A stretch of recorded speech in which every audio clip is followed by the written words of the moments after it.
আচ্ছা, এটা দেখে কিছু কি বুঝতে পারতেছেন? কি এটা, মানে চিত্রটা কিসের বা পিকচারটা কিসের, কিসের আদলে এই পিকচারটা তৈরি করা হয়েছে বা পিকচারটাতে কি মিন করে বোঝানো হয়েছে? পিকচারটা হচ্ছে এরকম যে আপনি যখন সফল হতে যাবেন বা সফলতা আপনাকে যখন হাত বাড়িয়ে ডাকবে, তখন পিছন থেকে কিছু মানুষ আপনাকে টেনে ধরে হিচড়ে, মানে টেনে হিচড়ে পিছন দিকে নিয়ে যেতে চাইবে। আপনি যখন সামনে আগাতে যাবেন তখন দেখবেন আপনার পিছনে কিছু মানুষ আপনাকে পিছন দিকে নেওয়ার জন্য চেষ্টা করতে থাকবে। আপনি জানেন যে আপনার সামনে গেলে আপনার ভালো হবে বা আপনার সফলতার সামনে আপনাকে হাত বাড়িয়ে ডাকতেছে, আর পিছন থেকে কিছু মানুষ আপনাকে সফলতার থেকে বিরত করার জন্য তারা পিছন থেকে আপনাকে টানতেছে। হ্যাঁ, এটা হচ্ছে আমাদের সমাজ ব্যবস্থা। কারো ভালো কেউ দেখতে পারে না, অন্যের ভালো দেখলে নিজের গা জ্বলে বা নিজের ভালো হয় না। সবসময় চিন্তা করে যে ও মানে ভালো কিছু করে লাগতেছে বা ওর ভালো হয়ে যাচ্ছে, ওটা থেকে বিরত করতে হবে বা ওকে বাধা দিতে হবে, এটাই আমরা সবসময় চিন্তা করি। বাট কখনো চিন্তা করি না যে ওর হচ্ছে ওর হোক, মানে ও একটা ভালো কিছু করতেছে, দেন করতে থাকুক, দেখা যাক ওই কী করতে পারে, আমি সাপোর্ট না করতে পারি বাট তাকে কেন বাধা দেবো, এটা আমরা কখনো চিন্তা করি না বা কল্পনা করি না। আমরা ঠিক এই পিকচারটার মতোই অন্যকে পিছন থেকে সমালোচনা করতে থাকি বা অন্যের ভালোটা আমরা দেখি না, তার দোষটা খুঁজতে থাকি যে তার দোষটা কী। কখনো একবারও চিন্তা করি না যে সে কাজটা করতেছে, সেই কাজটা কতটুকু ভালো বা কতটুকু মন্দ, এটা আমরা একবারও কল্পনা করি না বা চিন্তা করি না। এটা হচ্ছে যে আমাদের সমাজ ব্যবস্থা বা আমাদের সমাজের মানুষগুলা যে সফল হবে তাকে ঠিক পেছন থেকে এভাবেই ধরে রাখবে, সামনে আগাতে দিবে না, যে সামনে তুই আগাতে পারবি না, কারণ সামনে গেলে তুই সফল হবি।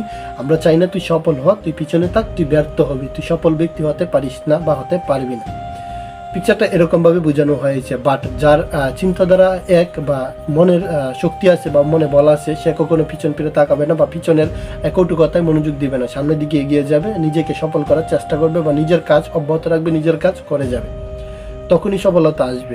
আপনার চিন্তাভাবনা মনের চিন্তাভাবনা থেকে আর মন থেকে যেটা আসে, আপনি চিন্তাভাবনা এক, মনের চিন্তাভাবনা, মাথা চিন্তাভাবনা, সব কিছু লক্ষ্য উদ্দেশ্য সব এক রাখতে হবে, তখনই আপনার সফলতা আসবে।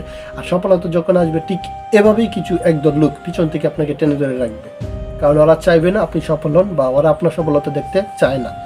হ্যাঁ, এটাই। বাট আপনাকে চিন্তা করতে হবে যে আপনার সফলতা কতটুক কাছে আছে বা আপনি কতটুকু সফলতার কাছে আছেন। আপনি একটা জিনিস সবসময় চিন্তা করবেন, অন্যের ভালো কেউ দেখতে চায় না বা দেখতে পারে না, সেহেতু নিজের ভালোটা নিজেকেই দেখতে হবে।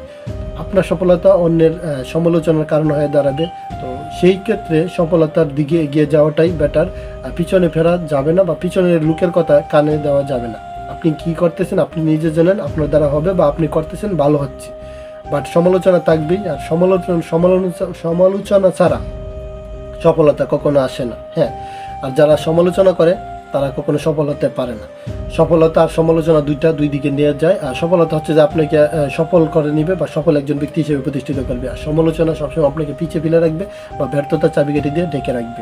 হ্যাঁ, ঠিক এভাবেই সামনে এগিয়ে যেতে হবে বা পিছনে শত শত সমালোচনা বা শত শত বাধা এগিয়ে যেতে হবে। তো কখনো থামা যাবে না বা থেমে থাকা যাবে না।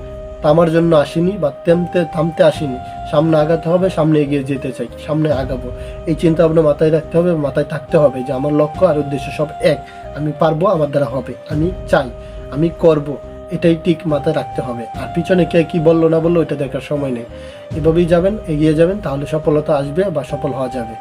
তো এই ছিল আজকের ভিডিও। এরকম নিত্য নতুন ভিডিও বা আপডেট আমি আপনাদেরকে দেওয়ার চেষ্টা করবো। আর ইউটিউবে দেখে থাকলে সাবস্ক্রাইব করবেন, আর ফেসবুকে দেখে থাকলে ফলো করবেন। দেন দেখা হচ্ছে নতুন একটা ভিডিও নিয়ে। পর্যন্ত ভালো থাকবেন, সুস্থ থাকবেন, ধন্যবাদ।